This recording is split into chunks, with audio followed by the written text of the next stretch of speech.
justamente falando a respeito dessa palavra, com a família dela, e foi muito bom. Tá?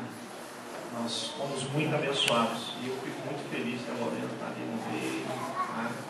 Participando. E a palavra do Senhor é muito rica, está alimentando os nossos espíritos.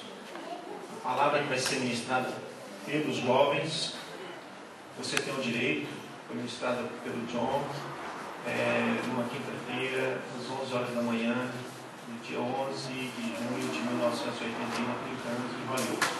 Tá?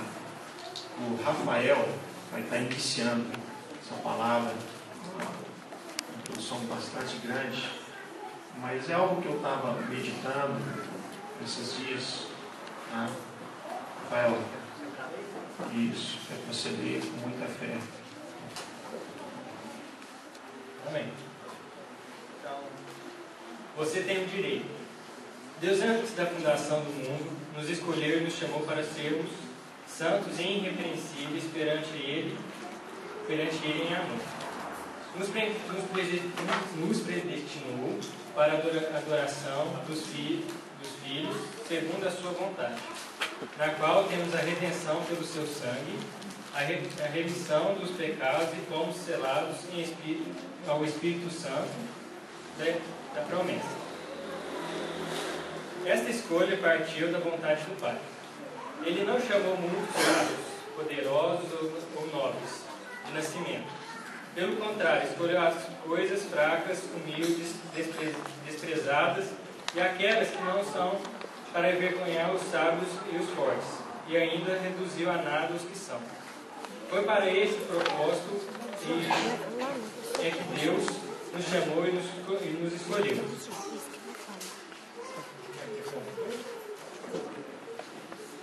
A partir do momento que, por livre e espontânea vontade, abrimos mão de sermos de nós mesmos para sermos do Senhor, passamos para o Pai. O direito dele conduziu a nossa vida como ele quiser.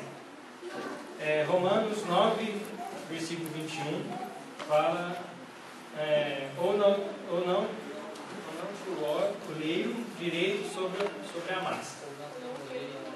Não tem o oleiro direito sobre a massa.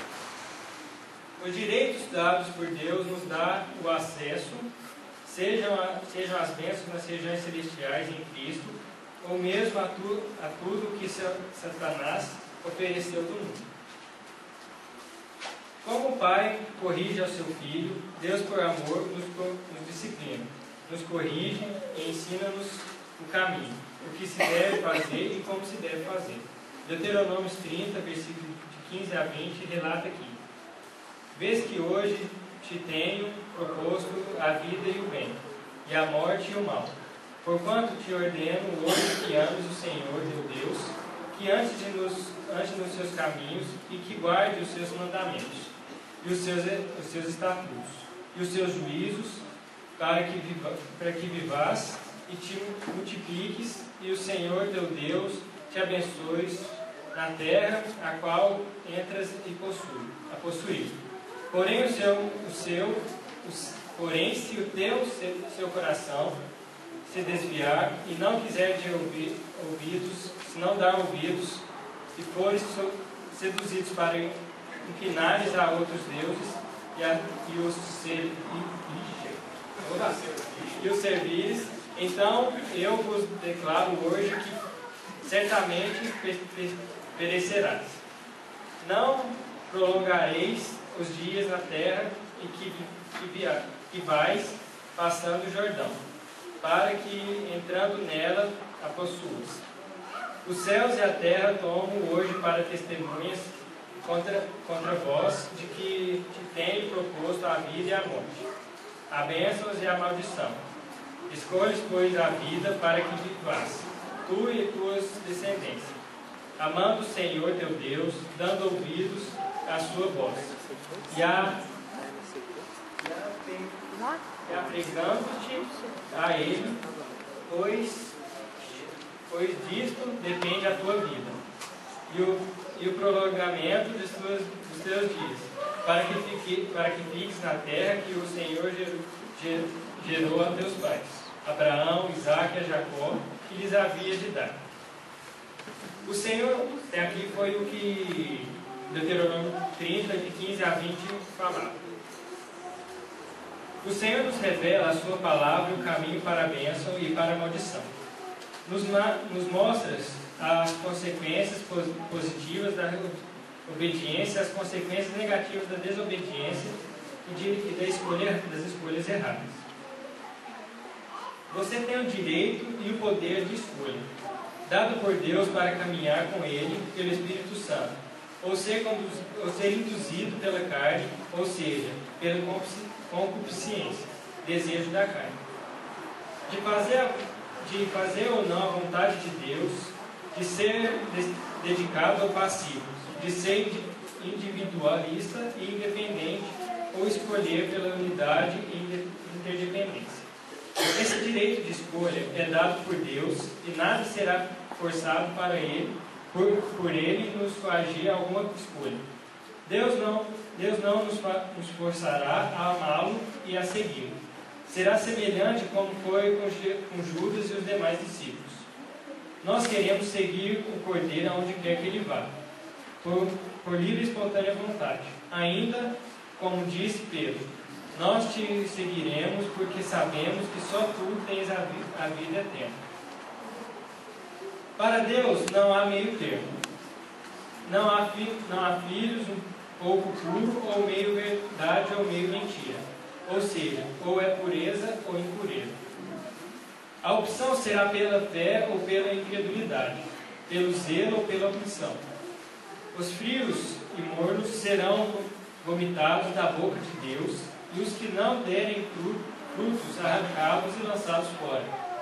Mas mais intensos e violentos de espírito tomarão posse do seu reino e das promessas de cura divina, dons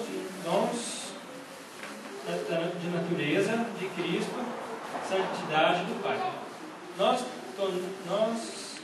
nos tornamos, neste dia, discípulos que caminham em espírito, que negam a si mesmo e abrem mão da própria vontade, da própria vida, para nos tornarmos dignos de sermos seus discípulos. Lucas 9, 23. Aqui nessa introdução, fala sobre isso, que Deus não nos força a nada, Ele nos mostra o caminho e o direito é nosso de escolher se seguiremos ou não com Ele. É a mesma coisa da implantação do reino, A gente escolhe se entra ou não. Ele disse que não vai forçar a gente a fazer nada, Então a gente, por estarmos aqui, já demonstramos que escolhemos estar com Ele e não aceitar aquilo que o mundo nos oferece aí de fora, E também fala das pessoas que ficam em cima do muro, que nem se envolve e nem deixa de se envolver.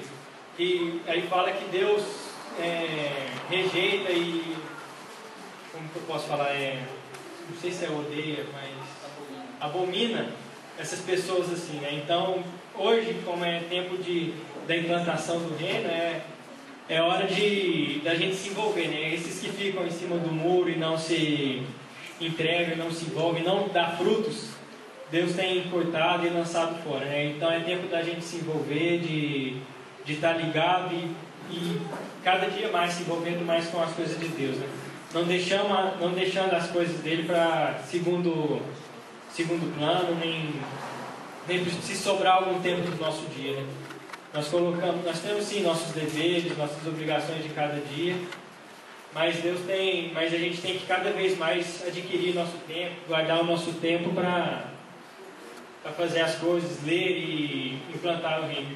Com a OMJ, PMP, desses tempos tem não nos tomado, mas nos dado e ganhando, fazendo com que a gente ganhe mais tempo para o reino e fazendo com que a gente implante esse reino no Brasil.